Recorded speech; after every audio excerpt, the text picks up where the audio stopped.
platform you're on, and we are here covering CES 2021 and all of the latest tech and innovations, and something that's certainly a theme for all of us this year. I think we all understand how much we appreciate our home computing setups, whether that's a laptop, whether it's your home desk setup, whatever it is. We all need them more than ever, and certainly part of that is we've all been gaming a lot more. And how do we make that better? Well, that's what we're going to talk about right now with Intel. And joining us right now, we have Fredrik Hamberger, who is the general manager of premium and enthusiast laptop segments for Intel Corporation. I hope I got that right, but Fredrik, thank you very much for joining us. Perfect.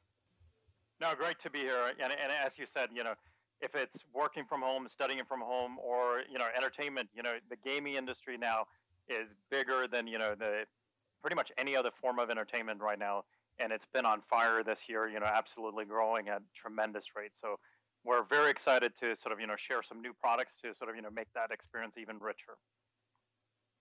Yeah, and you're right. I mean, it's such a huge segment, and we're all doing it more at home. And let's jump right into it. Let's talk about some of these announcements that you had in particular with this segment. So in general, sort of, at CES, we announced yesterday a lot of new products. So like, again, hitting in those themes, if you think about like, the things that people are doing a lot more today, if it's studying, working, or gaming from home, or any form of creation, sort of, so we launched, over 50 new processors, hitting new V Pro category with the 11th gen, including a new Evo for that sort of, best catered, really looking at that end user experience. With Evo, we had brand new Pentium Silver, as well as Celeron processors for education, to make sure that students at home now can have a great experience video conferencing and doing work. And then getting to the segment like what you talked about, like for gaming, we had a lot of new things there. Like number one, we shared our first ever 11th gen H series for ultra portable gaming. We also previewed sort of Rocket Lake S on desktop side, and then sharing that we'll be in production in first quarter on the 8-core Tiger, 11th gen H series for that mobile enthusiast with an 8-core 5 gigahertz solution. So lots of new products. So a lot of different products in there, and a lot of things, staying ahead of the game and talking about how processing is so important. One thing that's always of interest to me is how gaming advances when it comes to laptops versus a desktop system. I've always been a laptop user, but gaming hasn't always been the best experience with that, unless you're getting a giant, generally speaking, a very big beefy laptop to be able to handle that. But some of these H series new chips, I mean, that's going to actually change some of that a little bit, is from what it sounds like. And I wonder if you could walk us through what this is going to allow somebody to do. Yeah, so like if you think about it, so I'll talk about both the families, and you're hitting on that experience, like exactly what you mentioned is some of those things that like everybody's been looking for. And we've been working the last couple of years on making the current sort of that traditional H series systems thinner and lighter and lighter. But what we noticed was a lot of users wanted something even lighter, even thinner, and having that portability. And frankly, if that's walking to your sofa within your house being untethered on battery, or if hopefully sometime soon going to a cafe or going to your friend's house and carrying the products with you, we saw a lot of interest there. So what we did was we built a custom product, code name is Tiger Lake H35, and that's that 11th gen H series for ultra portable gaming. And it's, 35 watts. So it's, less thermals than a normal system. It's got all the integration that we've had in our traditional sort of, 11th gen that we launched earlier. So integrated Thunderbolt, very power efficient, very sort of small layout to sort of drive those thin systems, and that will give you great battery life, small form factors. But the other thing that's amazing is the performance in these systems. We have 5 gigahertz in that system, so you can get up to 5 gigahertz, and frequency and single threaded or lightly threaded performance is the key for that sort of best gameplay experience.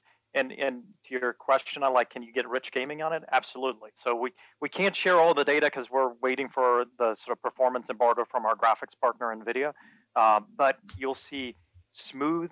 We can play 4K gaming on these systems, just to show you the type of capability that you can get with it. And then if you look at esports titles, you're going to be up there and well above what you need for having sort of that competitive feeling of gameplay in esports. So. And that's in a system that's 16 millimeters thin. So just, I don't know that you're making any trade-offs any longer to have that enthusiast level gameplay with you anywhere.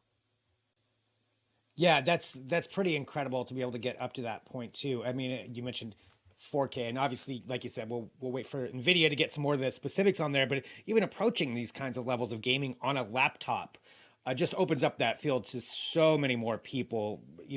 I'm used to where it's you have to invest a lot of money in order to get a good desktop setup for something like this. So if this can open that up, esports and this kind of gaming to a lot of people, that's pretty huge.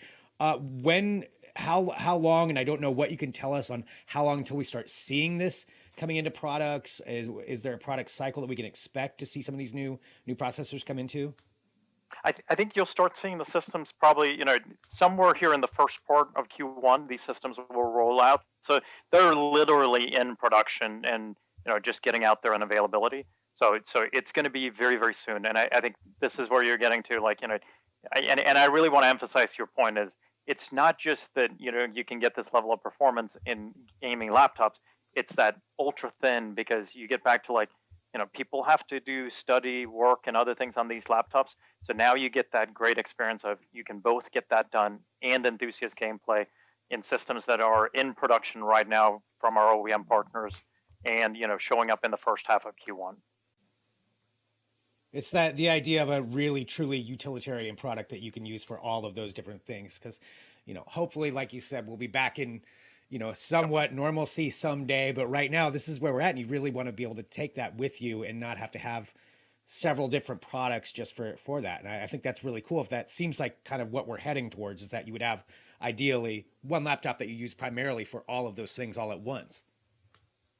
Yeah. Like if you think it, like, and some of the data, and we do extensive research both on what customers want and pain points and what they do with their products. And what we realized on gaming laptops, roughly 80% of what they do on a normal system is non-gaming. So it's like, it's making sure that, if you're studying, working, or those type of things, and even if the commute right now is shorter, like, you get your work done in your home office and then you walk over to the sofa and you can get that sort of enthusiast gameplay. And if you get really ambitious, plug it into your big screen TV and get some 4K gameplay going.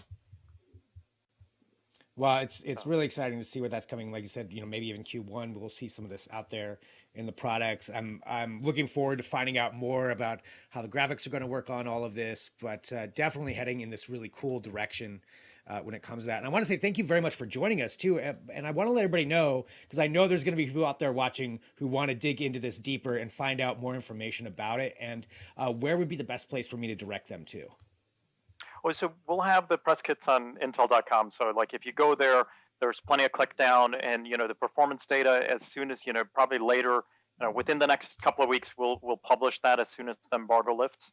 But yeah, very excited to see these getting into people's hand. And again, thank you so much for having me today. Really appreciate it. Yeah.